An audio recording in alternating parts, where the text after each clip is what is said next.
ក៏4 6a 6n បូកជាមួយនឹង 4n ខ a បូកជាមួយនឹង 10a ក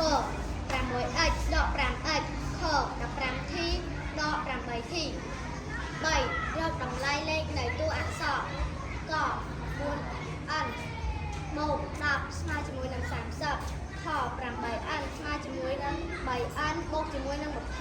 4មួយចំនួនថែមនឹង8យកចាញ់5ស្មើនឹង10រកមួយចំនួននោះ5ចូលប្រើបន្ទាត់នឹងដែលឈានសងមុំ60ដឺក្រេរួចសងកន្លះបន្ទាត់រូបមុំនេះ